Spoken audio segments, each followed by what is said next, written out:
A Beautiful Mind is a classic film directed by Ron Howard that won a fair few Oscars back in 1994. Yeah, I'd never seen it, so I took the time over the last week to watch the film, and this is what I've got to say about it. I see why A Beautiful Mind is a classic film. I really do. It's got a similar quality to Oppenheimer. It's made by a big-time director. It's based on a true story.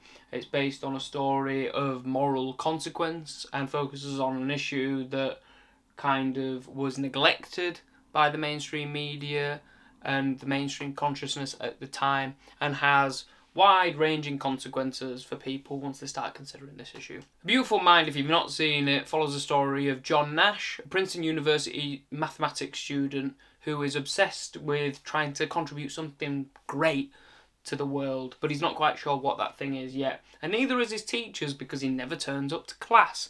But despite his kind of misgivings about the education system and his trouble with kind of integrating into social life with girls and his colleagues and friends and peers at university, he does befriend his good flatmate played by Paul Bettany, who is there throughout his most trying times of need. And the film follows his rise from Princeton University graduate student to then becoming a lecturer, to then becoming hired by the government, to then break codes that the Russians are putting in magazines, and then using those codes to stop a nuclear fallout. Yeah, well, it is a true story, and all of that is true, except it's not true at the same time. Look, I'm spoiling the film for here, but it's been 30 years since it came out, so if you've not seen it now, pause the video and go watch it, and then come back, and now we're going to talk about the spoilers. What makes this film great is the twist. What makes this film great is the commitment to John's perspective, because halfway through the film there is a flip, a plot twist, that reveals that John has actually been going through a psychological mental breakdown, and he's actually paranoid schizophrenic, and that all the government-related work that he's been doing, cracking codes to beat the Russians and their nuclear plans, is actually all in his head. What Ron Howard does really well in this film is he serves up the story from John's perspective. You follow John's story, you're on John's side for all of the film. And yes, you get the introduction of, say, his wife, played by Jennifer Connolly, who won an Oscar for Best Supporting Actress. But otherwise, it's Russell Crowe's film as John Nash, and you follow him and you feel for him as he tries to integrate into college life and things like that. So when it comes time for the plot twist to happen, in which it's revealed that he's paranoid schizophrenic, and you're almost like him, you're in denial, you're like, no, this can't be true, and you don't know what to believe anymore, and it makes you paranoid as a viewer watching it. So it's a really, really effective film in that way, and it's a film that does really well for second time watching.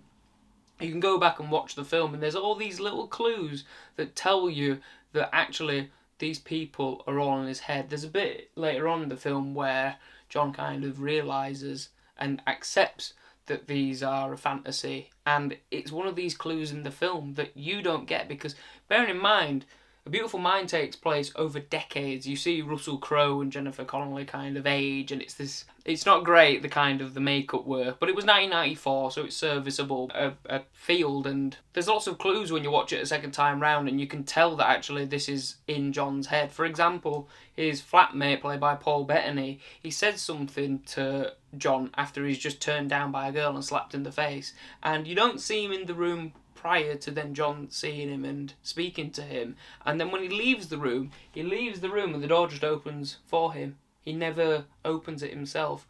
Another character that is in his head just does that.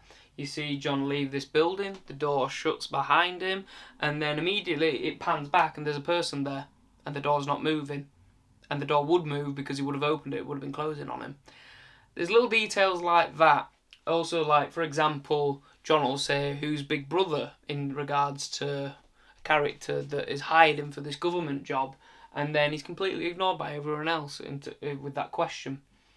And these little kind of Easter eggs or clues or bits that are included in the film, it's really satisfying to go back and watch a second time, and it's quite emotional for people to watch, really, because in 1994 mental health wasn't really a thing. It was now we kind of take it as gospel that people have mental health, and that if you go off work with too much stress, then that's a valid reason for going off work, rather than, you've injured yourself or you've got poor health, because poor mental health is poor health. But we understand that now, but 1994 we didn't. So to look at something like paranoid schizophrenia, which is, probably even to nowadays is still not fully understood well, to present that on the big screen with some of the biggest actors of its day, with a big name like Ron Howard, was a bit of a gamble. The film does a really good job of making you feel empathetic and sympathetic towards John Nash and other people by proxy who go through paranoid schizophrenia, and what that effect that has on people's loved ones.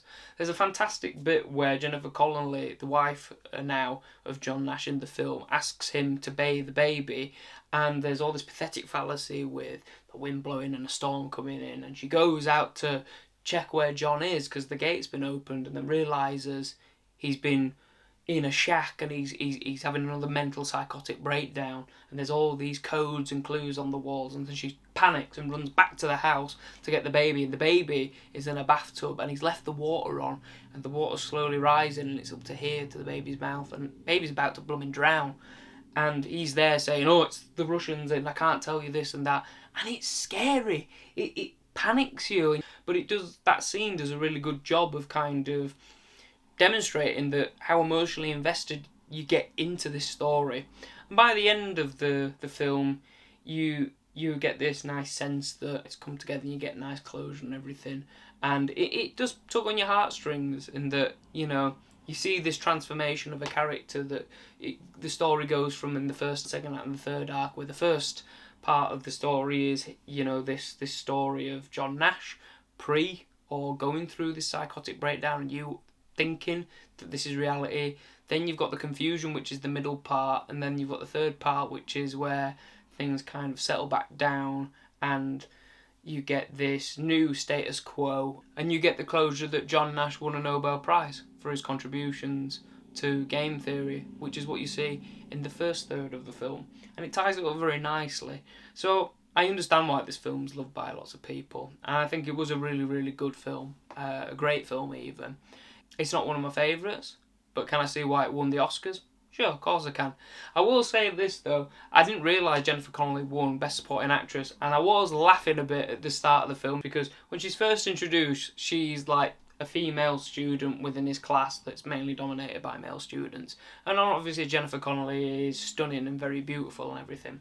And she goes over to his office and she kind of like sexes him with his eye, like has eye sex with him. I'm not meaning like, ugh, but like, as in like, she does this pout thing and she goes like that, and she kept doing it throughout this film, and I'm just like, I know you're trying to give signals and everything, but that's not realistic. Is that how people do it? I don't know.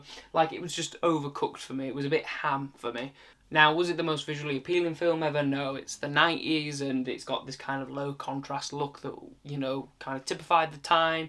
But it was shot by Roger Deakins, and there is some great camera moves in it, and there's probably a great lens plot and everything, but it didn't stand out as much as, say, something like, his Oscar-winning work on Blade Runner 2049. I'm glad that this film was made. I'm glad Hollywood kind of took a bet on making this film, and I think that Ron Howard did a great job of taking you along that journey of what it's like to have kind of a paranoid schizophrenic breakdown, what that experience might be like, by putting you in John Nash's shoes and taking you along for that ride and that journey, which he does in his other films as well.